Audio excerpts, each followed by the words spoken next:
Hello everyone. So today we are going to study rheumatism, that is rheumatic heart fever and rheumatic heart disease. So rheumatic fever किंवा rheumatic heart disease जो basically positive organism आहे तो आहे Streptococcus. हाच तो disease आपल्यात initiate करून देत असतो. सो बेसिकली आपण स्ट्रेप्टोकोकस अजून बरेच टाईपचे इन्फेक्शन कॉज करतो. तो कोणकोणते इन्फेक्शन्स आहेत तर निमोनिया, नेक्रोटायझिंग फेशियायटिस, rheumatic fever, पोस्ट स्ट्रेप्टोकॉकल ग्लोमेरुलोनेफ्रायटिस, फेरेंजायटिस किंवा टॉन्सिलायटिस, त्याच्यानंतर neonatal मेनिंजायटिस, pediatric autoimmune neuropsychiatric disorders associated with streptococcal infections ज्याला आपण पांडाज म्हणतो, त्याला आपण टुरेट सिंड्रोम पण म्हणत असतो. तर बेसिकली हे जे फॅरेंजायटिस आहे हे one of the most commonly cause disease आहे. लोअर सोशिओ इकॉनॉमिक कंडिशन्समध्ये वगैरे जे फॅरेंजायटिस होतं लहान मुलांना, ते पुअर हायजीन आणि लोअर सोशिओ इकॉनॉमिक स्टेटसमध्ये जेव्हा क्राउडिंग असती त्या एरियाजमध्ये हा खूप जास्त ट्रान्समिट होत असतो. आणि पोस्ट स्ट्रेप्टोकॉकल इन्फेक्शन आपल्याला जसं इथं ग्लोमेरुलोनेफ्रायटिस दिलंय तर rheumatic fever आणि rheumatic heart disease पण होऊ शकतो, जो आपण आता स्टडी करणार आहोत. सो हे त्याचं कल्चर आहे स्ट्रेप्टोकॉकस टाइप्स ऑफ हेमोलायसिस ह्या कल्चरमध्ये दाखवण्यात आलेले आहे. अल्फा, बीटा आणि गामा टाइपचे हेमोलायसिस हा स्ट्रेप्टोकॉकस कॉज करत असतो. सो आपण बेसिकली जो स्ट्रेप्टोकॉकसचा स्ट्रेन बघणार आहोत तो आहे ग्रुप ए बीटा हेमोलॅटिक स्ट्रेप्टोकोकाय. तर त्याचे पण टाइप्स आहेत, परत 6 टाइप्स आहेत, M1, M3, M5, M6, M18 आणि M24. तर हे वेगवेगळ्या टाइपचे बीटा हेमोलॅटिक स्ट्रेप्टोकोकाय आहेत. तर हे बेसिकली फॅरेंजायटिस आणि स्किन इन्फेक्शन्स जनरली कॉज करतात. तर हे GABHS जे आहेत तर हे फॅरेंजायटिस कॉज करतं किंवा ग्रुप ए बीटा हेमोलॅटिक स्ट्रेप्टोकोकाय जे आहेत ते फॅरेंजायटिस कॉज करतात आणि ज्याच्यानंतर आपल्याला acute rheumatic fever, acute rheumatic heart disease किंवा पोस्ट स्ट्रेप्टोकॉकल ग्लोमेरुलोनेफ्रायटिस होऊ शकतं. पण जे स्किन इन्फेक्शन आहे त्याच्यामुळं फक्त आणि फक्त पोस्ट स्ट्रेप्टोकॉकल ग्लोमेरुलोनेफ्रायटिस होऊ शकतं. त्याच्यामुळं आपल्याला अॅक्यूट rheumatic fever किंवा हार्ट डिसीज होत नाही. आपण जर इपिडेमिओलॉजी पाहिली तर इपिडेमिओलॉजिकली 5 to 15 year ओल्ड जे मुलं असतात ते सगळ्यात जास्त ससेप्टेबल असतात. 3 वर्षाच्या खालच्या मुलांमध्ये हे रेअर असतं. गर्ल्समध्ये बॉईजपेक्षा जास्त कॉमन असतं आणि common in third world countries म्हणजे इंडियासारख्या कंट्रीज जे आहेत त्यांच्या ते कॉमन आहे डेव्हलपिंग कंट्रीजमध्ये. एन्व्हायरमेंटल फॅक्टर्स जे आहेत तर ते ओव्हर क्राउडिंग आहे, पुअर सॅनिटेशन आहे आणि पॉवर्टी आहे. तुम्ही सांगितलं लोअर सोशो इकॉनॉमिक स्टेटस, त्याच्यात लोकांची हायजीन मेंटेन करायची वगैरे क्वालिटी आहे ती थोडी डिस्टर्ब्ड असते. त्याच्यानंतर ओव्हर क्राउडिंग झालेली असते त्यामुळे लोक जवळजवळ राहतात तर रेस्पिरेटरी हायजीन जी आहे ती नीट मेंटेन करता येत नाही, त्यामुळे इन्फेक्शन इझिली ट्रान्समिट होऊ शकतात. आणि सॅनिटेशन पण चांगलं नसेल किंवा पुअर सॅनिटेशन असेल तर त्या कंडिशन्समध्ये पण इन्फेक्शन रेडिली ट्रान्समिट होतात. त्याच्यानंतर incidence is more during fall, winter and early spring. तर थंडीच्या ह्याच्यात जेव्हा खोकला असतो तेव्हा ड्रॉपलेट इन्फेक्शनचं ट्रान्समिशन पण जास्त असतं, तर त्यामुळं त्या सीझनमध्ये जास्त आपल्याला इन्फेक्शन दिसून येतात. तर अक्यूट rheumatic fever किंवा rheumatic fever काय आहे? It is an acute immunologically mediated disease. It occurs a few weeks after a group A streptococci infects us and causes streptococcal pharyngitis. It is a multisystemic disorder. It may progress to chronic RHD. ते व्हॉल्व्युलर heart disease म्हणतो त्याला, कारण की आपले valve जे असतात त्याच्यावर व्हिजिटेशन्स तयार होतात, व्हॉल्वला अफेक्ट करतो म्हणून आपण त्याला व्हॉल्व्युलर हार्ट डिसीज असं म्हणत असतो. तर आपण याचा पॅथोजेनेसिस बघू. सो जे बेसिकली हे जे डॅमेज होत आहे आपल्याला, damage is mediated by both antibodies and the T cells. तर अँटीजेन स्ट्रेप्टोकोकाय जे आहे त्याचं इन्फेक्शन होतं. तर इन्फेक्शन झाल्यानंतर आपल्याला आपल्या बॉडीमध्ये स्ट्रेप्टोकोकल जे बॉडीज आहे किंवा अँटीजन्स आहे त्याच्या विरुद्ध आपल्याकडं अँटीबॉडीज तयार होऊन जातात. मग पुढं तेच अँटीबॉडीज आपल्या वेगवेगळ्या बॉडी पार्ट्सवर ऍक्ट करतात. म्हणजे ते आपल्याला हार्टवर ऍक्ट करतात, हार्टच्या वॉल्सवर ऍक्ट करतात आणि तिथं ते आपल्याला व्हेजिटेशन्स फॉर्म करता इम्युनॉलॉजिकल रिॲक्शननी. ऑटोइम्युन डिसीज, ऑटोइम्युन रिॲक्शन आहे बेसिकली, आपलीच इम्युनिटी आपल्यावरच अटॅक करत असते. प्लस ते आपल्या नेफ्रॉन्सवर अटॅक करू शकतात आणि तिथं इन्फ्लमेशन कॉज करता. मग तेव्हा पोस्ट स्ट्रेप्टोकॉकल ग्लोमेरुलोनेफ्रायटिस होत असतो. तर इथं तेच दिलेलं आहे की हा स्ट्रेप्टोकॉकल अँटीजेन आहे त्याचा एम प्रोटीन येतो, तर बी सेल टी सेल ऍक्टिव्हेशन होतं, त्याच्यामुळे अँटीबॉडीज रिलीज होता बी सेलकडनं आणि सायटोकाइन्स रिलीज होतात टी सेलकडनं, त्याच्यामुळे कॉम्प्लिमेंट ऍक्टिव्हेशन होतं आणि एम सेलचं ऍक्टिव्हेशन होतं. त्याच्यानंतर हा जो ग्रुप ए स्ट्रेप्टोकॉकस आहे हे स्ट्रेप्टोकॉकल फॅरेंजायटिस यांनी कॉज केलेलं आहे, त्याच्यामुळे आपल्याला हे रिॲक्शन झालेलं आहे. त्याच्यानंतर हे जे आपले इन्फ्लमेटरी मीडिएटर्स आहेत हे आहेत ते आपल्या हार्टवर पण ऍक्ट करतात because of similarity in the antigenic structure. तर आपल्या बॉडीला वाटतं की तिथंच स्ट्रेप्टोकॉकस इन्फेक्शन पण आहे, तर मग ते तिथं ऍक्ट करतं.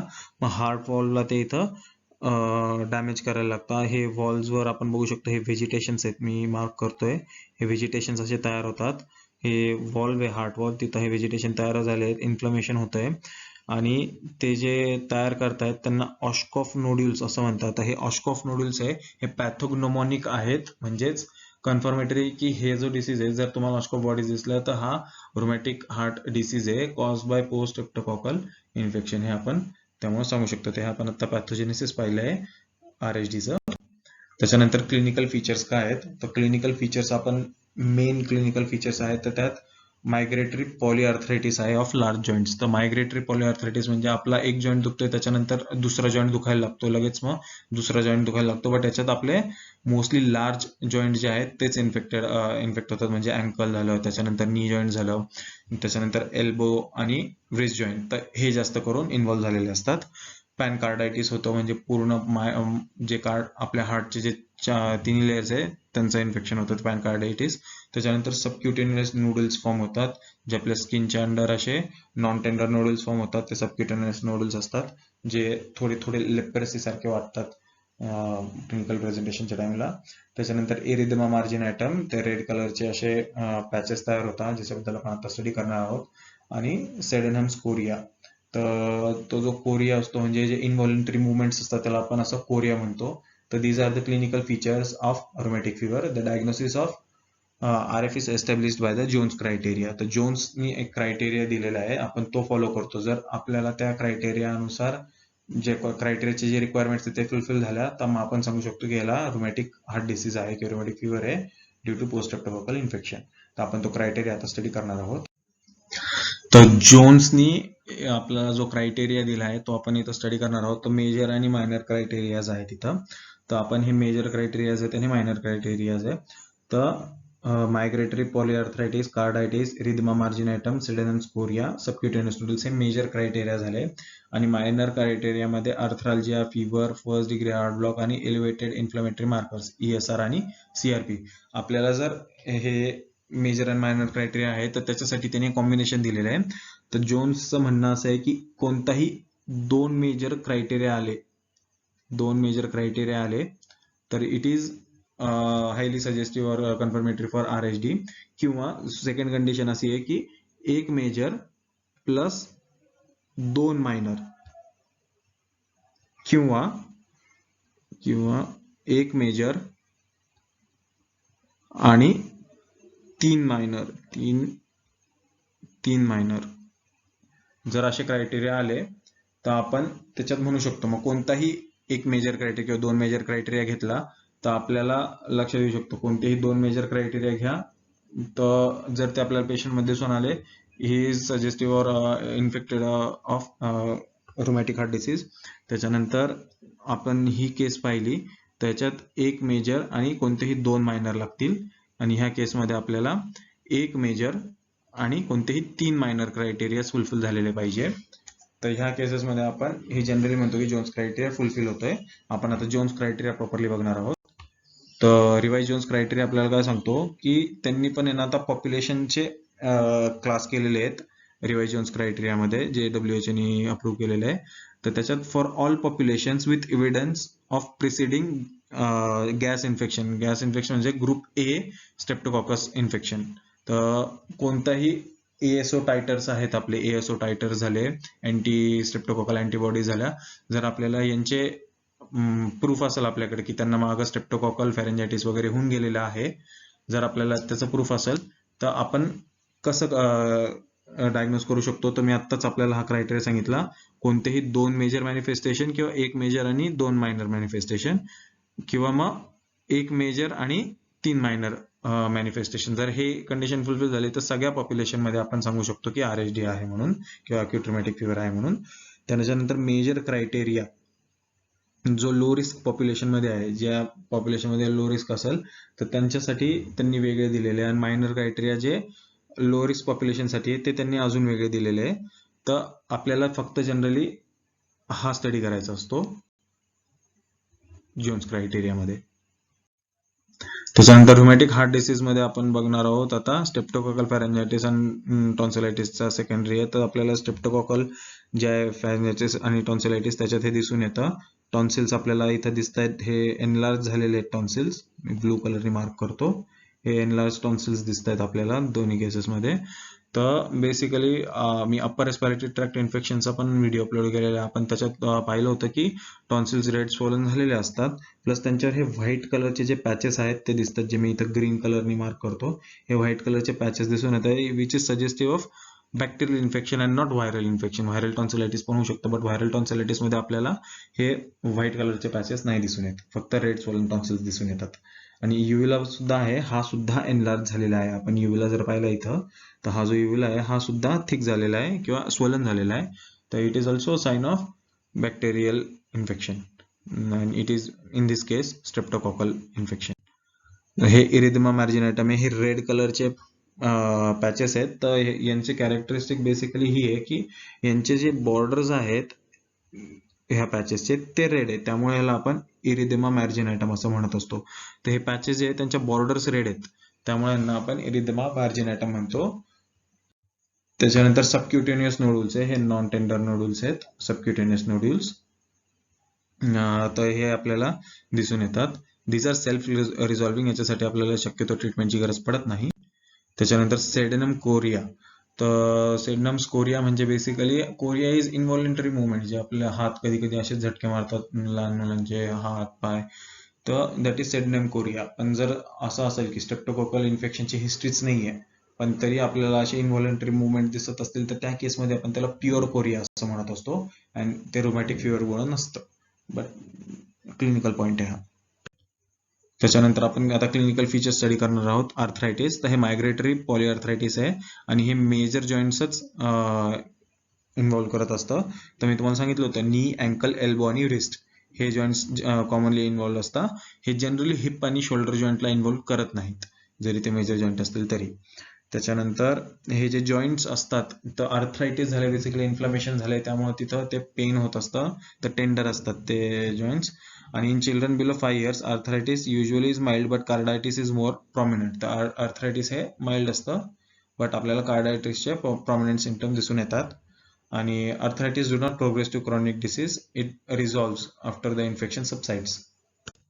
त्याच्यानंतर आपण क्लिनिकल फीचर्समध्ये नेक्स्ट बघणार आहोत कार्डायटिस. तर कार्डायटिस जे आहे it manifest as pancarditis, endocarditis, myocarditis आणि पेरिकार्डायटिसचं कॉम्बिनेशन हे पॅनकार्डायटिस आहे. तर carditis is the only manifestation of rheumatic fever that leaves a sequel and permanent damage to the organ. तर आपण जे सगळे मॅनिफेस्टेशन्स पाहिले त्याच्यातलं फक्त जे कार्डायटिस आहे तोच एक आहे जो पुढे रिमॅटिक हार्ट डिसीज मध्ये होतो आणि व्हॉल्व्ह्युलर डॅमेज करून जातो. बाकी सगळे आहेत ते सेल्फ रिझॉल्विंग आहेत मोस्टली. त्याच्यानंतर व्हॉल्व्हुलायटिस अकर्स इन अक्यूट फेज, तर व्हॉल्व्हुलायटिस होतं. त्याच्यानंतर क्रॉनिक फेजमध्ये त्या व्हॉल्व्हचं फायब्रोसिस होतं, कॅल्सिफिकेशन होतं आणि स्टिनोसिस होतं. तर ते हार्ड होतात, थिक होतात आणि फायब्रोज होता. आणि त्याच्यानंतर ते जो व्हॉल्व्ह आहे तर तो व्हॉल्व्हचा एरिया छोटा होऊन जातो, स्टिनोसिस होऊन जातो. त्याच्यामुळं जे ब्लड ट्रान्सफर असतं एका चेंबर पासून दुसऱ्या चेंबरमध्ये, ते लिमिट होऊन जातं किंवा कमी होऊन जातं. त्याच्यानंतर व्हॉल्व्ह कोणकोणते अफेक्ट होतात, सगळ्यात जास्त व्हॉल्व्ह जो अफेक्ट होतो तो मायट्रल, त्याच्यानंतर एओर्टिक, त्याच्यानंतर ट्रायकस्पिड आणि सगळ्यात कमी pulmonary. So RHD is virtually only because of mitral stenosis. तर sorry, RHD is virtually only the only cause of mitral stenosis. तर मायट्रल स्टिनोसिसच्या मोस्ट केसेसमध्ये RHD हे खूप इम्पॉर्टंट कॉज असतो. त्याचा आपल्याला लहान मुलांना इन्फेक्शन झाले असतं आणि आपल्याला लेटर त्यांना ते नोड्यूल्स होऊन आपल्याला पल्मनरी हायपरटेन्शन वगैरे दिसून येतं आणि हार्ट फेलियरचे आपल्याला सायन्स दिसायला लागतं, एडिमावर दिसायला लागतो. तर त्याचा कॉज मोस्टली असतं मायट्रल स्टिनोसिस झालेलं असतं, जे स्ट्रेप्टोकोकल इन्फेक्शनच्या मुळे झालेलं असतं. तर सेडेनम कोरिया, तर सेडेनम कोरिया मी परत एकदा सांगितलं होतं की इनव्हॉलेंटरी मुवमेंट्स असतात, जर्की मुवमेंट्स असतात, असा मध्येच हार्ट झटकून देतो आणि it is not intentional, person is not even aware of it that he is doing it. So it occurs in only 5 to 10% of cases. It occurs mainly in girls of 1 to 15 years of age. आणि ते 6 महिन्यानंतर सुद्धा येऊ शकतात. रिमॅटिक फिवरचा attack येऊन गेल्याच्या 6 महिन्यानंतर येऊ शकतात. ते जनरली लेटच येतात, एवढ्या लवकर दिसून येत नाहीत. त्यांना डेव्हलप व्हायला वेळ लागतो. तर clinically manifest as clumsiness, deterioration of handwriting, emotional lability आणि ग्रिमेसिंग ऑफ फेस. तर हे त्याचे अजून सायन्स आहेत जे आपल्याला दिसून येतात सेडेनम स्कोरियामध्ये. त्याच्यानंतर आपण एरिथेमा मार्जिनेटम, मी तुम्हाला डायग्राम दाखवले होते. So it occurs in less than 5% of people. There are unique transient lesion of 1 to 2 inches in size.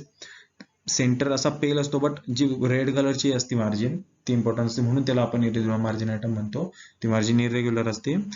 हे जनरली आपल्या ट्रंक एरिया म्हणजे आपल्या छाती पोटावर जास्त असतो, लिम्सवर पण असतो आणि इट इज नॉट इची. आणि आपण जर हीट अप्लाय केलं तर ते अजून वाढतं. त्याच्यानंतर it is often associated with chronic carditis. तर कार्डायटिसचे पण आपल्याला साईन एरिथेमा मार्जिनेटम बरोबर दिसून येतात. आणि 5वी आहे सबक्युटेनियस नोडल्स. तर सबक्युटेनियस नोडल्स आम्ही सांगितलं नॉन टेंडर आहे, म्हणजे पेनलेस नोडल्स आहेत, पी साईज असतात आणि पाल्पेबल असतात. ते mainly over extensor surface of joint, spine, scapula and scalp, associated with strong seropositivity. तर स्ट्रॉंग सेरोपॉझिटिव्हिटी म्हणजे आपल्याला याच्यात एओसाइटस वगैरे आपण जर बघितले तर त्याच्यात आपल्याला दिसून येतं की स्ट्रेप्टोकोकल इन्फेक्शन येऊन गेलेले म्हणून. आणि it is always associated with severe carditis. तर आपण हे 5 मेजर क्रायटेरियाज पाहिले, जोन्स क्रायटेरियाचे 5 हे मेजर मॅनिफेस्टेशन्स पण आहेत जे आपण स्टडी केले. तर याच्यात फक्त जे हार्टचा व्हॉल्वचा प्रॉब्लेम आहे तोच एक जो आहे कंटिन्यू राहतो, बाकी सगळे सबसाइड होऊन जातात. आता अदर मायनर फीचर्स कोणकोणते आहेत तर ते बघणार आहोत आपण. फिवर असतो, हा लो ग्रेड फिवर असतो. अर्थ्रालजी असतं जे बेसिकली जॉईंट पेन आहे. त्याच्यानंतर पॅलर दिसून येतं, अॅनोरेक्झिया असतं आणि loss of weight. Loss of weight is basically due to anorexia. तर आपण आता लॅबोरेटरी फाइंडिंग्स काय काय टेस्ट करू शकतो. तर ESR रेस्ट असतो, इरेथ्रोसाइट सेडिमेंटेशन रेट हा रेस्ड आहे, but erythrocyte sedimentation rate is not specific for any infection. ह्या बऱ्याच कंडिशन्समध्ये राईज झालेला असतो.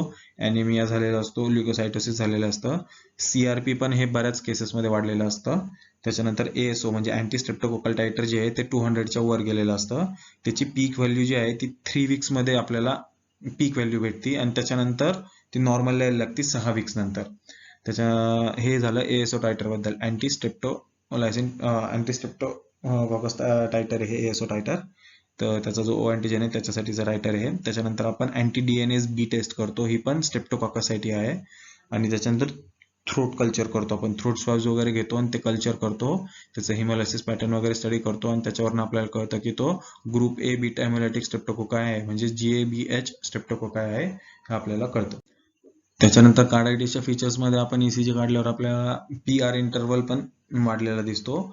त्याच्यानंतर आपण इको केला तर इकोमध्ये आपल्याला इकोकार्डिओग्राफीमध्ये आपल्याला 2D इकोमध्ये वगैरे व्हॉल्व इडिमा दिसतो, मायट्रल रिगर्जिटेशन दिसतं, लेफ्ट एट्रियम आणि लेफ्ट व्हेंट्रिकल डायलिटेशन दिसतं, पेरिकार्डियल इफ्युजन पण दिसतं आणि डिक्रीज्ड मायोकार्डियल कॉन्ट्रॅक्टिलिटी पण दिसून यायला लागते. It is all due to the mitral valve stenosis. त्याच्यानंतर आता हा जो chronic RHD it is characterised by organisation of acute inflammation and subsequent fibrosis. तर इन्फ्लमेशन झाल्यानंतर फायब्रोसिस होतं. तर फायब्रोसिस वाईट काय तर बेसिकली ते नॉर्मल हेल्दी टिश्यूला रिप्लेस करून तिकडे फायब्रस टिश्यू तयार करत असतं. So that's why fibrosis is not good. Valves show thickening, commissural fission and shortening. तर बेसिकली स्टेनोसिस व्हायला लागतं. त्याच्यामुळं कॉर्डी टेंडनी जे आहेत जे व्हॉल्व्सला अटॅच्ड असतात दे शो थिकनिंग अँड शॉर्टनिंग. त्यामुळे वॉलचं काम नीट होत नाही आणि मायट्रल वॉलचा जो अपिअरन्स आहे तो बटन होल किंवा फिश माउथ सारखा दिसून येतो, जे आपण इथं बघतोय, बटन होल किंवा fish mouth appearance of mitral valve. त्याच्यानंतर कॉम्प्लिकेशन्स काय आहेत, आपल्याला कार्डियक मर्मर्स ऐकू येतात. त्याच्यानंतर कार्डियक हायपरट्रॉफी झालेली असते आणि डायलिटेशन झालेलं असतं. व्हॉल्व्युलर हार्ट डिसीज आपल्याला दिसून येतो. बेसिकली मायट्रल स्टेनोसिस म्हणजेच व्हॉल्व्युलर हार्ट डिसीज झाला. त्याच्यानंतर हार्ट फेलियरचे साईन्स सुरू होऊन जातात बिकॉज ऑफ मायट्रल स्टेनोसिस. त्याच्यानंतर अरिथमियाज आपल्याला वेगवेगळे दिसून येतात. तर बेसिकली पर्टिक्युलरली याच्यात atrial fibrillation in setting of mitral stenosis. तर एट्रियल फिब्रिलेशन आपल्याला दिसून येतं. त्याच्यानंतर थ्रोम्बोएम्बोलिक कॉम्प्लिकेशन्स असतात आणि इन्फेक्टिव्ह एंडोकार्डिटिस पण हे एक कॉम्प्लिकेशन आहे. तर सेडेनम स्कोरिया जो आहे त्याचा हा एक एक्स्ट्रा पिरामिडल डिसऑर्डर आहे. याच्यात फास्ट क्लॉनिक इनव्हॉलेंटरी मुवमेंट्स होत आहेत. ते फेस आणि लिम्स आहे, म्हणजे मध्येच हाताला झटका देईल, मध्येच डोळा मारल्यासारखं होतं किंवा ते एक साइड फेसची ट्विचिंग करायला लागते. तर हे फास्ट क्लॉनिक म्हणजे बेसिकली कॉन्ट्रॅक्ट होणारे मुवमेंट्स आहेत ह्या. त्याच्यानंतर मस्क्युलर हायपोटोनस असतो. त्याच्यानंतर इमोशनल लायबिलिटी असते, ते मूड लवकर चेंज होतो. फर्स्ट साईन असतं ते डिफिकल्टी इन वॉकिंग, टॉकिंग आणि रायटिंग, हे त्याचे फर्स्ट साईन्स आहे. तर हँडरायटिंगमध्ये एकदमच बदल पडायला लागतो, बोलताना पण माणसाची जीभ घसरते. Usually late manifestation can be months after infection. तर मी सांगितलं होतं की 6-7 महिने पण लागतात मॅनिफेस्ट व्हायला. इन्फेक्शन झालं तर अजून इथून 6-7 महिन्यानंतर तुम्हाला आपल्याला सिडन्स कोरियाचे साईन दिसून येतात. It may be the only manifestation of acute rheumatic fever. कधी कधी आपल्याला अक्यूट रोमॅटिक फिवरचे दुसरे कोणतेच साईन्स अँड सिम्पटम्स दिसत नाही, फक्त सेडेनम्स कोरिया झालेला असतो. त्याच्यानंतर it is often associated with कार्डायटिस. तर कार्डायटिस सोबत असोसिएटेड असतो. तर कार्डायटिस त्यामुळं जास्त कॉमन आहे, आणि त्याच्यासोबतच वेगवेगळे हे सेडेनम्स कोरिया, सबक्युटेनियस नोडल आणि इरिथेमा मार्जिनेटम असोसिएटेड असतात. It is usually benign and resolve in 2-3 months. तर बेसिकली आपल्याला काहीच ट्रीटमेंट करायची गरज नसते, 2 ते 3 महिन्यानंतर आपोआपच नीट होऊन जातं. But it can last for more than 2 years in rare cases. तर ट्रीटमेंट आपण जी आहे रोमॅटिक फिवर आणि हार्ट डिसीजची ते कशी करणार, तर बेसिकली आपल्याला पहिले प्रायमरी प्रिव्हेंशन करायचं असतं. तर इरॅडिकेशन ऑफ स्ट्रेप्टोकोकाय. स्टेप 2 जे आहे ते आहे अँटी इन्फ्लमेटरी ट्रीटमेंट. त्याच्यात आपण ॲस्पिरिन आणि स्टेरॉइड्स देतो. तर इन्फ्लमेशन जे थांबवायसाठी. तर बेसिकली जे आपले पॉलिआर्थरायटिस वगैरे आहे, तर त्या केसेसमध्ये आपण एनसेड्स देतो. जे गाऊटमध्ये आर्थरायटिस असतं त्याच्यात आपण एनसेड्स देत नाही, ते कॉन्ट्राइंडिकेटेड असतं. बट इथलं आहे ते गाऊटी आर्थरायटिस नसतं, त्यामुळे आपण याच्यात ॲस्पिरिन वगैरे देऊ शकतो. मग सपोर्टिव्ह मॅनेजमेंट देतो आपण स्टेप 3 मध्ये, आणि कॉम्प्लिकेशन जे आहेत जे आता आपण स्टडी केले ते मॅनेज करायचा प्रयत्न करतो. आणि स्टेप 4 मध्ये सेकंडरी प्रिव्हेन्शन करतो, रिकरंट अटॅक्स येऊ नये त्यासाठी. तर प्रायमरी प्रिव्हेन्शन मध्ये आपण काय करतोय, तर प्रायमरी प्रिव्हेन्शन मध्ये आपण बेन्झाथिन पेनिसिलिन जी आहे त्याचे आपण 6 लाख युनिट्स देतो फॉर पेशंट अबाउट 27 kg जर असेल तर. आणि जर 27 kgच्या वर वेट असेल त्याचं, तर त्याला आपण 12 लाख युनिट्स देतो. तर इंटरम्युस्क्युलरली देतो आणि एकदाच देतो आपण ते. किंवा आपण दुसरा ऑप्शन आहे पेनिसिलिन जीला, पेनिसिलिन व्ही. ते लहान मुलामध्ये 250 मिलीग्राम्स देऊ शकतो आपण 2 to 3 times डेली. आणि अडल्ट्सला आपण देतो 500 मिलीग्राम्स 2 to 3 times डेली. हे ओरली देऊ शकतो आणि 10 दिवसासाठी द्यायचं असतं. तर बेन्झाथिन पेनिसिलिन बेसिकली आपल्याला इंटरमस्क्युलर इंजेक्शन आहे, 1 time इंजेक्शन. तर 27 kgच्या खाली वेट असेल म्हणजे लहान मुलं असतील तर 6 लाख युनिट्स, आणि 27 kgच्या वर वेट असेल तर 12 लाख युनिट्स. आणि पेनिसिलिन व्ही आपण ओरली देतो. लहान मुलांना 250 मिलीग्राम्स, अडल्ट्सला 500 मिलीग्राम्स, दोघांना 2 to 3 times डेली देतो ओरली फॉर 10 days. आणि ज्यांच्यात पेनिसिलिन ॲलर्जी आहे त्यांच्यात आपण इरिथ्रोमायसिन एस्टोलेट देऊ शकतो, किंवा इथाइल सक्सिनेट ड्रग्ज हे देऊ शकतो. त्याच्यानंतर आपण स्टेप 2 मध्ये अँटी इन्फ्लमेटरी ट्रीटमेंट देतोय. तर आर्थरायटिससाठी आपण ॲस्पिरिन देतो 75 to 100 milligram per kg per day. Give us 4 divided doses for 6 weeks. तर बेसिकली ॲस्पिरिन हे non steroidal anti inflammatory drug आहे, जे क्लिनिकल प्रॅक्टिसमध्ये खूप यूज होतं.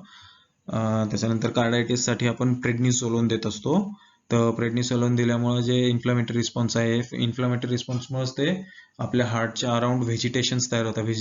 व्हेजिटेशन्स म्हणजे असे छोटे छोटे नोड्युल्स तयार होतात, ज्यांना अश्कॉफ नोड्युल्स म्हणतात. जे मी आपल्याला सेकंड स्लाइडमध्ये सांगितलं होतं की हे पॅथोग्नोमॉनिक आहेत अश्कॉफ नोड्युल्स रोमॅटिक हार्ट डिसीजचे. तर याचं जे आहे आणि मायटोसिनोसिस जे होऊ शकतं, वॉल्सचा जो डॅमेज, व्हॉल्युलर डॅमेज, ते थांबवण्यासाठी आपण स्टेरॉइड्स वापरतो. तर प्रेडनिसोलोनचा डोस देतो आपण 2 to 2.5 milligram per kg per day.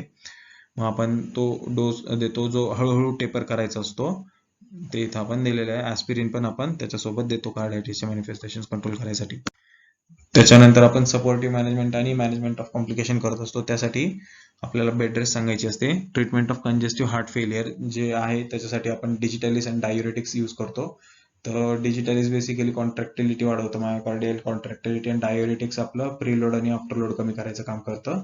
ह्या कंजेस्टिव्ह हार्ट फेलियरची आपण ट्रीटमेंट एकदम डिटेलमध्ये पाहिलेली आहे. आणि जर कोरिया जो आहे तो जनरली सेल्फ रिझॉल्विंग आहे, त्यामुळे आपण ट्रीटमेंट देत नाही शक्यतो. बट जर तो खूप परसिस्टंट असेल की तो जातच नाही 2 ते 3 महिन्यानंतर सुद्धा, तेव्हा आपण डायाझेपाम किंवा हॅलोपेरिडॉल देऊन बघतो. आणि जॉईंटसाठी आपण रेस्ट सांगतो, जॉईंट पेनसाठी rest to joints and supportive splinting करतो. त्याच्यानंतर जे सेकंडरी प्रिव्हेन्शन आहे रोमॅटिक फिवरचं, तर आपल्याला ते रिकरंट अटॅक्स थांबवायचे, त्यासाठी आपण हे यूज करतो, बेन्झाथिन पेनिसिलिन व्ही, तर त्यांचा सेम डोस आहे जो आपण पहिले स्टडी केला आहे. याच्यात आपण सल्फाडायझिन पण यूज करू शकतो. सल्फाडायझिन जो आहे तो लहान मुलांमध्ये, म्हणजे ज्यांचा वेट 27 kgच्या कमी असेल त्यांना 0.5 ग्राम देतो ओडी, आणि 1 ग्राम देतो ओडी ज्यांचं वेट 27 किलोग्रामच्या वर आहे. आणि ज्यांना पेनिसिलिन आणि सल्फाडायझिन नाही टॉलरेट होत त्यांना आपण इरिथ्रोमायसिन देतो 250 मिलीग्राम mg ट्वाइस डेली, हे ओरली देतो आपण. सो रोमॅटिक फिवर बद्दल एक सेईंग आहे, लिक्स the joint and bytes the heart. म्हणजे ते जॉईंट्सला फक्त तात्पुरता लिक करून जातो, म्हणजे थोड्या वेळासाठी त्रास असतो, बट ते हार्टला चावून जातं, म्हणजे बेसिकली व्हॉल्व्युलर हार्ट डिसीज कॉज करून जातो, जे लॉंग टर्म आपल्याला प्रॉब्लेम देतं. So that's it. Thank you very much for attending the video.